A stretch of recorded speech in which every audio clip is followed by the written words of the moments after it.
Hello YouTube. Today we're going to take a look at the Humvee Recon series of folding knives.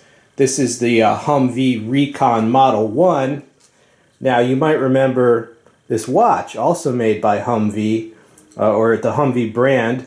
Now Humvee, they have tactical pens, they have flashlights, folding knives. Basically they make all the kind of EDC stuff that people like ourselves tend to equip ourselves with. Now this Humvee Model 1, it's fairly typical of their line of knives. Combo edge, liner lock, aluminum handle scales that has those nice traction inserts. This is probably my favorite design of their whole knife line. This is Humvee Model 2, again with the aluminum handle scales, liner lock, traction inserts. This one is a tanto tip, and I like how the spine kind of curves downward, kind of like a drop point tanto. And this is one of their better designs as well, I feel. Tanto, very popular. You know, these knives, less than $20. I checked the prices on Amazon today, around $15. But they also sell a lot of combo packs where you get a folding knife and a flashlight, a folding knife and a tactical pen. Or sometimes you can get like 3 folding knives in one pack. So if you look around, you can find some excellent, budget-friendly deals on Humvee Recon brand items. This is Humvee Model 3, and to me this knife seems like kind of their answer or equivalent to the Gerber Paraframe. Right, you see the cutouts in the handle. It has real G10 as the handle scales. All right, so kudos for including the G10. This is not one of my favorite models, and I'm going to go over, which models in their line I think are winners and which are just not for me. We'll touch on that later, but for now, this is their Model 3. This is Humvee Recon Model 4. I like this one. Very beefy glass breaker on that. You see that there. It's a spacer that, flows into an impact surface. Nice tanto tip on this. This is one of their better ones. It has very thick handle scales as well, aluminum handle scales, and this is a tank of a knife. This is what I would call a classic, a good beater knife, a good candidate for a use and abuse type knife that won't break the bank. Now this is Model 6. This is more their gentleman type model. You see the blacked out handle has been replaced by, it's still an aluminum handle, but it's made to resemble carbon fiber. So this is more their slightly classier looking gentleman's type model. This is Humvee Recon Model 13. This is their rescue EMT style knife. This is the largest of their knives, around 4 inches in blade length. The others were 3 1/4 to 3 1/2 inches in blade length. This is longer because they had to incorporate the glass breaker and the seat belt cutter. And this one is also spring assist, whereas most of the other ones were manual, but they want this to be as easy and quick to open as possible for emergency use. So this is their rescue model. Now some people say, hey, why do you show cheap knives on your channel? What's this? Well, the question really is, why do I show expensive ones? Because overwhelmingly, budget priced items are the most requested as well as the most viewed videos. So if I only wanted views, I would never show anything expensive. Okay, I just happen to like all price ranges, so I show what I want. But yeah, budget reviews are here to stay, and that is simply because many people either cannot or choose not to devote a high amount of their resources towards their cutlery, so they're useful to people. Now all these knives have a combination edge, meaning part plain edge and then a serrated section. That's a trend that was popular a few years ago. I think there were some self-defense instructors that basically said that you need a combo edge for a knife to be of tactical use, which I disagree with, and which I think has been debunked since then. I think people it's just pretty much common sense that if you know what you're doing, whether you have full serrations, combo edge, plain edge knife, or even a freaking just a kitchen knife. If your techniques are correct, then you can use any kind of edge, and in fact you could use no edge at all as long as it has a piercing tip. There are styles that you can just use a freaking ice pick. So yeah, combo edge I don't think is necessary for something to be of tactical use. But the problem is a lot of these companies are basically playing catch up. All right, like I said, combo edge was the trend several years ago, and these companies, either they don't have consultants to tell them these things, or the consultants tell them the wrong thing. But yeah, combo edge no longer in favor with the knife community for many reasons. Also, people just don't like sharpening serrations. The first thing people learn when they get into knives is how to sharpen a knife. And once they learn that, they want to use their skill. And, a plain edge just lends itself to that more. Having said that, there's good serrations and bad serrations. You see, I have used this knife. I got a scratch on it from something. A little bit of crud right there. I think I was cutting through like packaging tape or something. But jagged serrations like this, not so good, because more of a tendency to get hung up on things. However, the serrations on this one are actually better. You see these serrations not nearly as jagged. All right, so serrations like this are the better kind. The best type of serrations are stuff like the Kershaw scallop serrations or Spyderco Spider Edge. All right, so not crazy about this type of serrations. These type are a little more usable. Now, one thing people are probably wondering is just the basics, like, are these real knives? Given the price, are these real usable knives? Well, yes they are. I mean, they open smoothly, they all lock up securely, there's no play. The liners don't flex. Like if you push on the spine, the liner does not flex. Okay, whereas other budget knives, a lot of the liners, they're just crap. So yes, on a basic mechanical level, yes, these are real knives, they are usable. Now, I like some of these models a lot more than others.